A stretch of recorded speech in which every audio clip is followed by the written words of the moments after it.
नमस्कार विद्यार्थी मित्रांनो, आज आपण पाठ क्रमांक 4 नात्यांची घट्ट वीण हा पाठ पाहणार आहोत. मित्रांनो, पाठीमागच्या तासामध्ये आपण कीर्ती कठियाचा दृष्टांत हा पाठ पाहिलेला होता. त्या पाठावर बऱ्याच विद्यार्थ्यांनी गृहपाठ लिहून पाठवलेला आहे. मी तो तपासलेला सुद्धा आहे. काही मुलं राहिली असतील, त्यांनी पाठाचं वाचन करून गृहपाठ पूर्ण करायचा आहे. घरी राहून, सुरक्षित राहून, स्वतःची काळजी घेऊन, सोशल डिस्टन्स ठेवून आपल्याला ही सर्व कामे करायची आहेत. मुलांनो, आता आपण आपल्या पाठाला सुरुवात करूया. पाठाचं नाव आहे नात्यांची घट्ट वीण. आपल्याला माहीत आहे, नातं कशाला म्हणतात आपण जाणता. आपण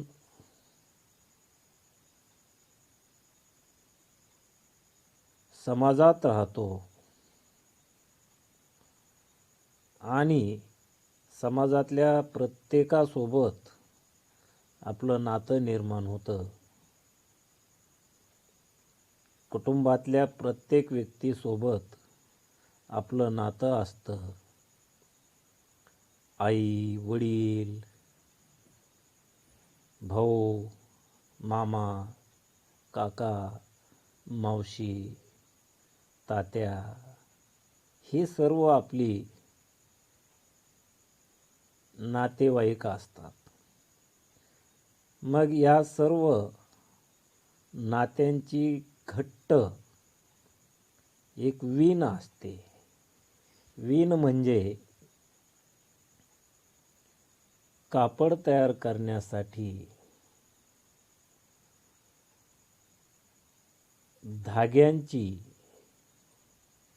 उभी आडवी मांडणी. कापड तयार करण्यासाठी धाग्यांची उभी आडवी मांडणी केलेली असते. त्याला आपण वीण म्हणतो. वीण, दुसरा एक अर्थ आपण वीणचा घेतला तर त्याला नातेसंबंध जोडणे असंही त्याचा अर्थ तयार होतो. तिसरा अर्थ घेतला तर वस्त्रांचे विणकाम. मग वस्त्र विणताना, कापड विणताना त्या कापडामध्ये उभ्या आडव्या धाग्यांची रचना केलेली असते आणि ती रचना करून एक अखंड अशा प्रकारचं वस्त्र तयार होतं, कापड तयार होतं. त्याप्रमाणे नात्यांची सुद्धा त्या कापडाच्या रचनेसारखी एक घट्ट वीण असते. म्हणून पाठाला जे नाव दिलेलं आहे ते नाव आहे नात्यांची घट्ट वीण. वीण म्हणजे काय?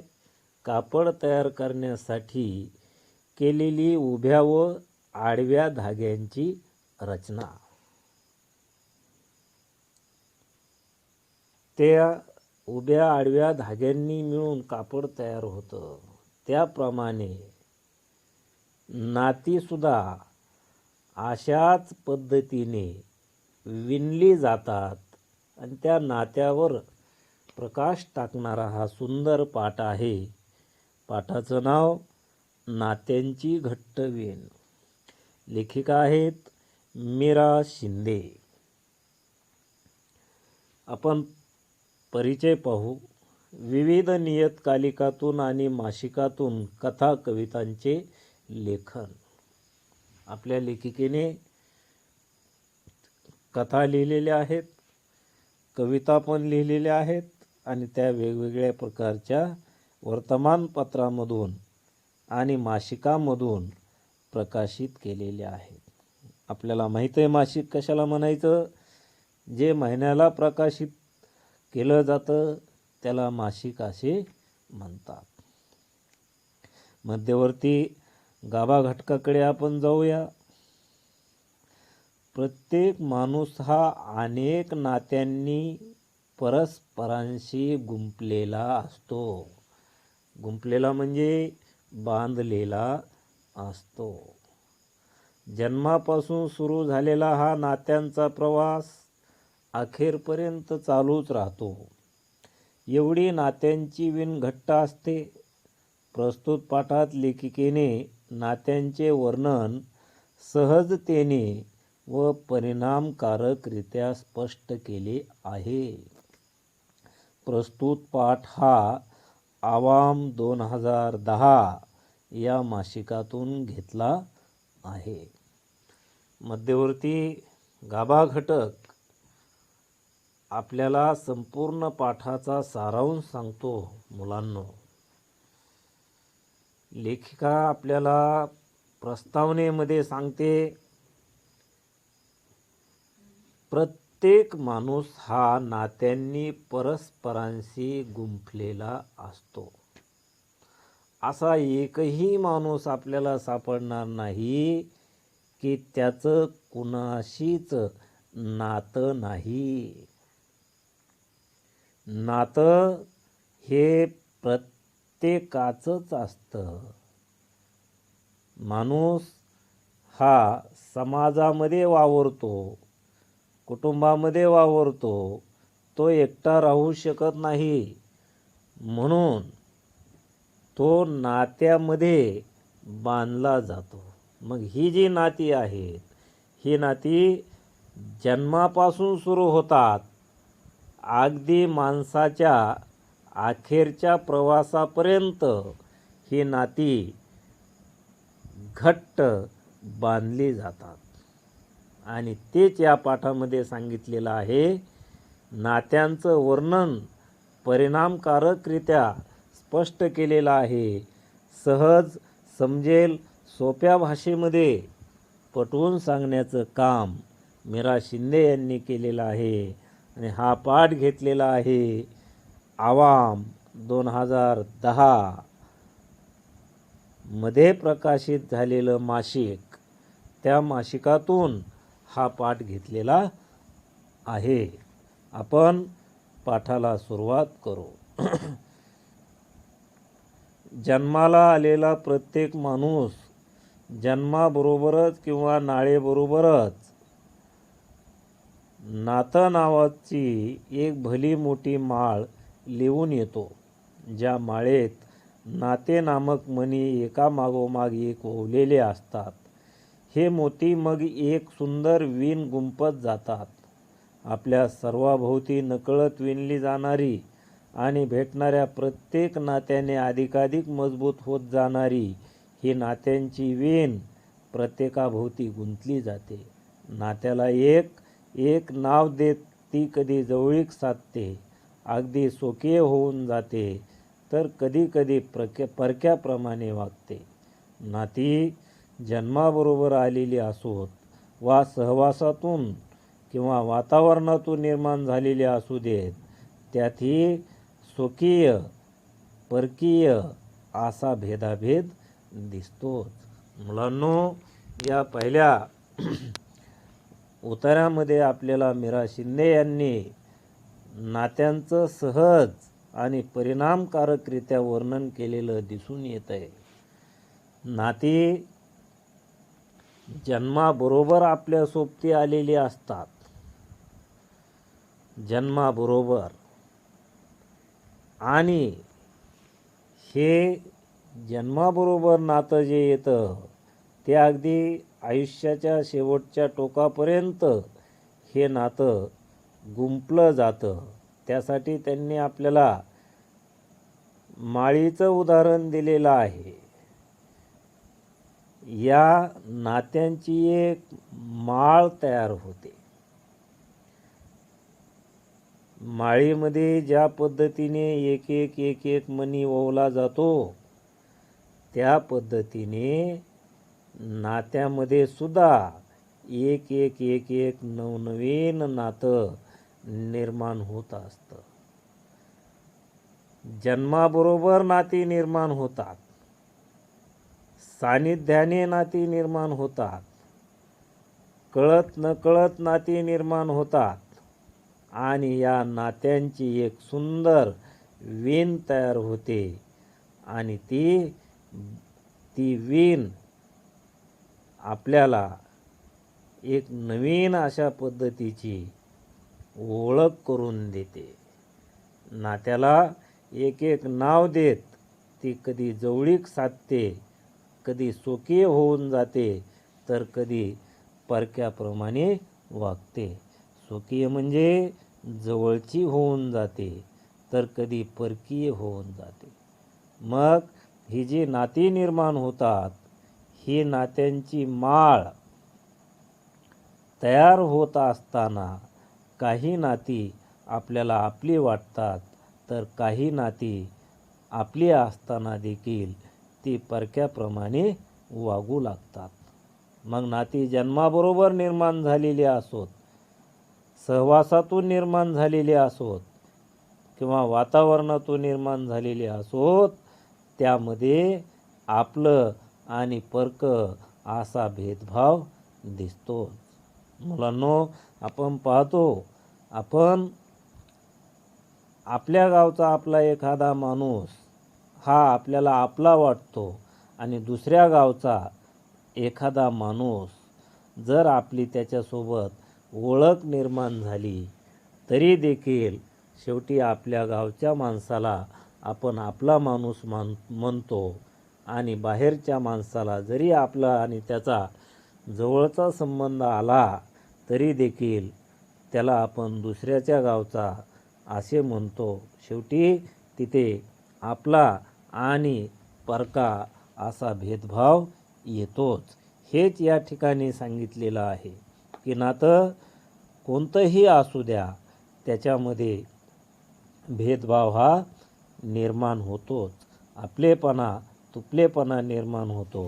अशीच काही नाती स्वकीय म्हणजे जवळची होऊन जातात, तर काही नाती ही परक्याप्रमाणे वागतात. हा भेदभाव या ठिकाणी दिसतो, असं लेखिकेने म्हटलेलं आहे. खरं तर माणूस जन्माला येतो, तोच मुळी कुणाचा तरी मुलगा, कुणाची तरी मुलगी, कुणाचा तरी भाऊ, कुणाची तरी बहीण, कुणाचा तरी नातू. म्हणूनच नात्यांच्या विणीशी त्याची पहिली ओळख होते ती इथे, आणि नंतरच्या प्रवासात भेटणारी अनेक नवी नाती त्या विणीला समृद्ध आणि सुंदर करून जातात. मुलांनो, या ठिकाणी आपल्याला मीरा शिंदे यांनी दुसऱ्या उतार्यात सांगितलेलं आहे की माणूस हा काय करतो, जन्माला येतो, तोच नातं घेऊन जन्माला येतो. कारण आपलं जे नातं असतं ते शेवटी सुरुवातीचं जे आपलं नातं असतं ते आपण आपल्या आईशी आपलं नातं असतं. जन्माला आला की तो कुणाचा तरी मुलगा असतो, मुलगी असते, भाऊ असतो, बहीण असते, नातू असतो. ही आपल्या जन्माबरोबर आलेली निर्माण झालेली नाती आहेत. ही आपल्या जन्मासोबत निर्माण झालेली नाती आहेत. ही नाती सानिध्याने किंवा सहवासातून किंवा वातावरणातून निर्माण होत नाही.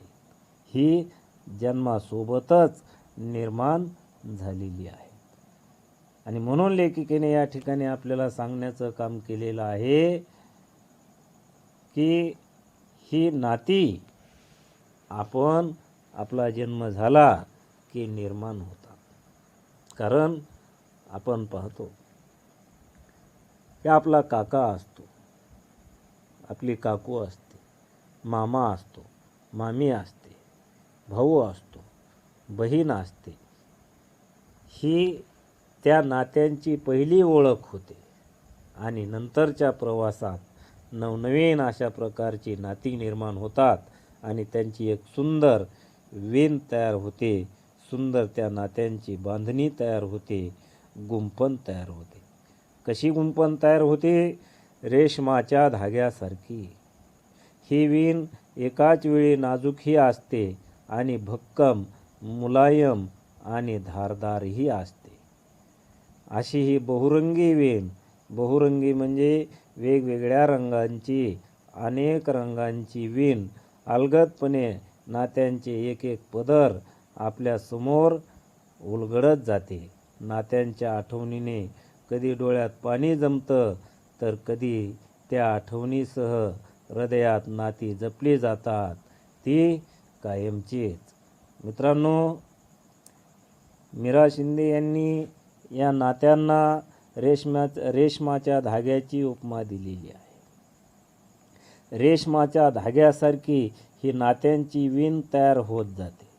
रेशमाचा धागा हा नाजूकही असतो, भक्कमही असतो, मुलायम देखील असतो, तो मजबूत देखील असतो, टिकाऊ असतो. रेशीम लवकर तुटत नाही, ते जास्त टिकाऊ असतं. त्याप्रमाणे ही नात्यांची बांधणी या रेशमाच्या धाग्यासारखी असते, भक्कम असते, मुलायम असते, धारदारही असते. ही बहुरंगी वीण, अनेक रंगांची वीण अलगदपणे नाती निर्माण करण्याचं काम करते. एक एक नवनवीन नाती निर्माण होतात. मग ही नाती निर्माण झाली तर कधी डोळ्यात पाणी आणण्याचं काम होतं, तर कधी त्या ठिकाणी ही नाती आपल्या हृदयात जपली जातात, तर कधी हृदयाच्या बाहेरही त्या ठिकाणी पडली जातात. असं या ठिकाणी का म्हटलेलं आहे? तर पहा, आपण नेहमी पाहतो कधीकधी निर्णय हे कठोरसुद्धा घ्यावे लागतात. आपल्या अतिशय जवळचा माणूस असेल, आपल्यावर प्रेम करणारा असेल, अतिशय जिव्हाळ्याचा संबंध निर्माण झालेला असेल आणि ती व्यक्ती जर आपल्यापासून दुरावली गेली, तर नक्कीच आपल्याला त्या व्यक्तीची आठवण आल्याशिवाय राहणार नाही. त्या आठवणीनं डोळ्यामध्ये पाणी आल्याशिवाय राहणार नाही. मुलांनो, म्हणून लेखिका या ठिकाणी म्हणते की नात्यांच्या आठवणीने कधी डोळ्यात पाणी जमतं, तर कधी त्या आठवणीसह हृदयात नाती जपली जातात, ती कायमची. इतकी जिवलग, इतकी प्रेमळ नाती निर्माण होतात. त्या नात्यांना आपण जीवनभर विसरू शकत नाहीत. ती नाती कायम टिकवण्याचं काम आपण करतो. इतकं घट्ट नातं त्या ठिकाणी आपलं जुळलेलं असतं. प्रत्येक आई मुलाच्या जन्मानंतरही त्याला घडवतच राहते. असे घडवताना कधी कुंचल्याच्या हळुवारपणे रंग रेखत, तर कधी छिन्नीचे कठोरपणे घाव घालत तिचे काम चालूच असते. आईच्या घडवण्याने आपण जरी घडत गेलो तरी ती आपल्यासाठी कायमच एक गूढ बनून राहते. कधी ती आपल्यासाठी उबदार शाल असते, कधी कणखर ढाल असते, बालपणीच्या अंगाईला लागलेली सुंदर चाल असते. आईनं जन्म दिल्यानंतर या जगाशी आपली ओळख होते. या जग नावाच्या भवसागरात स्वतःचे माणूसपण जपण्याची तारेवरची कसरत प्रत्येकाला करावीच लागते. मुलांची जगण्याची वाट थोडी कमी खडतर व्हावी म्हणून बाप नावाचं वल्ल हातात धरून भवसागर पार करण्याचा प्रयत्नही केला जातो. त्यासाठी मात्र संवाद नामक सेतू बांधला जावा लागतो.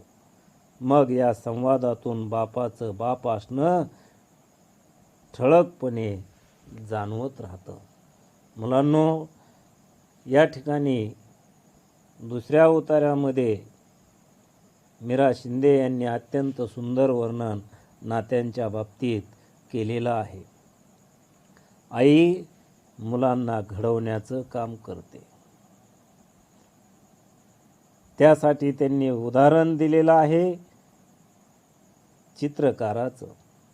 चित्रकार आपल्या कलाकौशल्यानं, आपल्या कुंचल्याच्या म्हणजे ब्रशच्या फटकाऱ्यानं सुंदर अशा प्रकारचं चित्र रेखाटण्याचं काम करतो.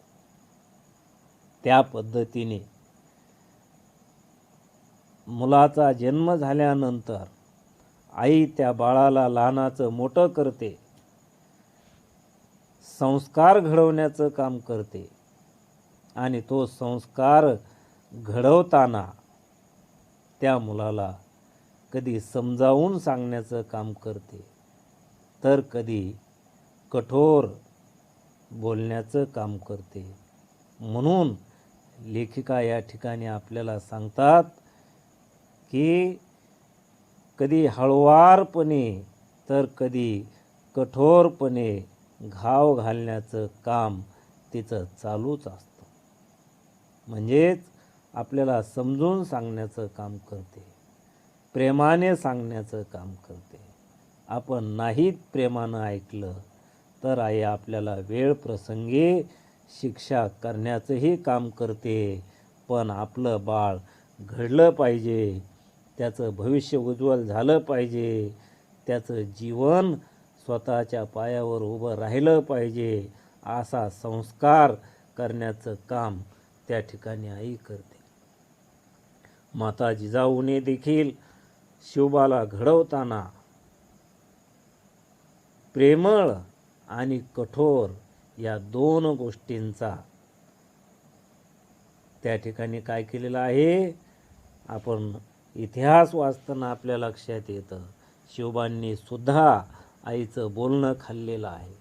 म्हणजे संस्कार करताना शिवबानं सुद्धा प्रेम आणि शिक्षा या दोन्हीही गोष्टी आपल्या आईकडून प्राप्त केलेल्या आहेत.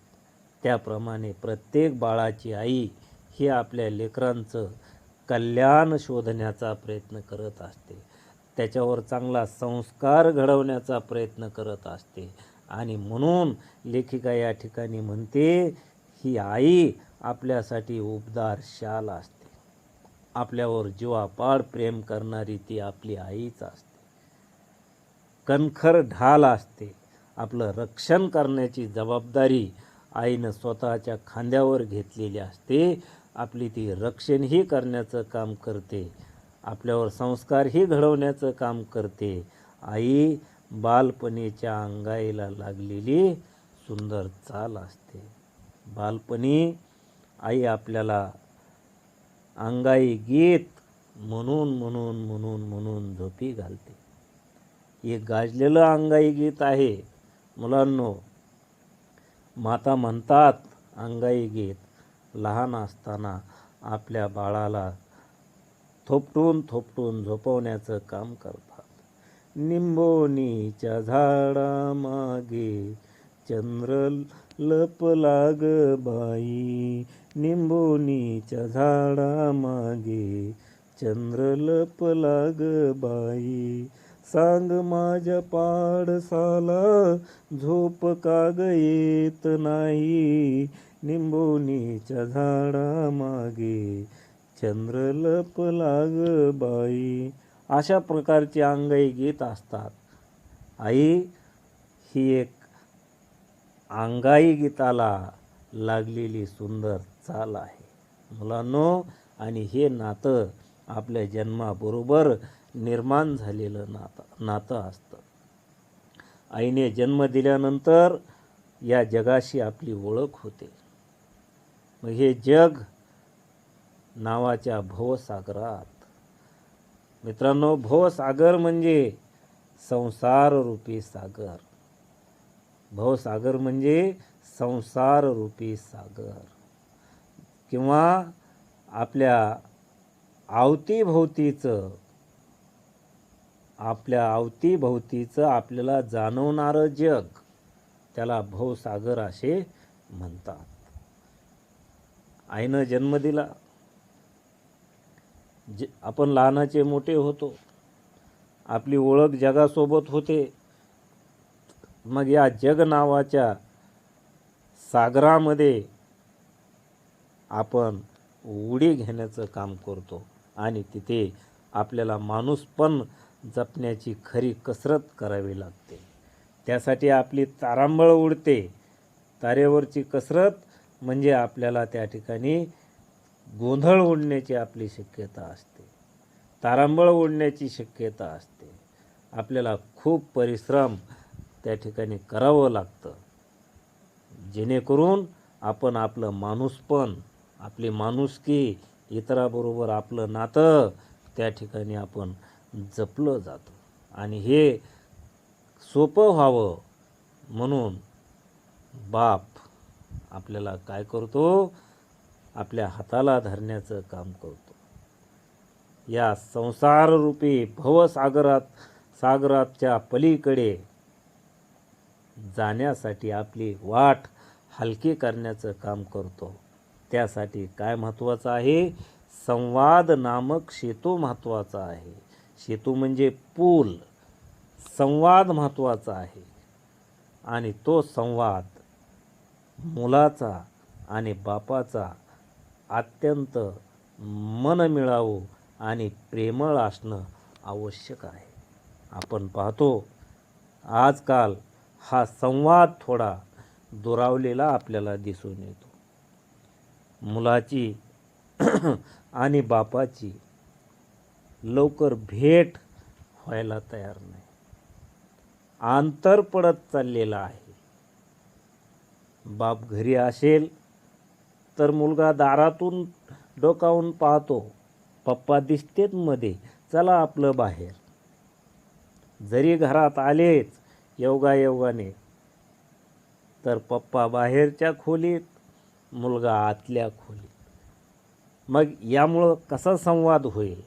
नाही, इथं लेखिकेने आपल्याला सांगितलेलं आहे की हा संवाद नावाचा जो पूल आहे तो आपल्याला बांधावा लागेल. म्हणजे त्यातून आपल्या जीवनाची वाट, आपल्या जीवनाचा पुढचा प्रवास अत्यंत सोपा होऊन जाईल. आणि तो सोपा करण्याची जबाबदारी आपला बाप स्वतःच्या डोक्यावर घेतो आणि आपल्या मुलाला सहकार्य करण्याचं काम करतो. मुलांनो, या ठिकाणी आपण थांबू. राहिलेला पाठ पुढच्या भागात घेऊ. धन्यवाद.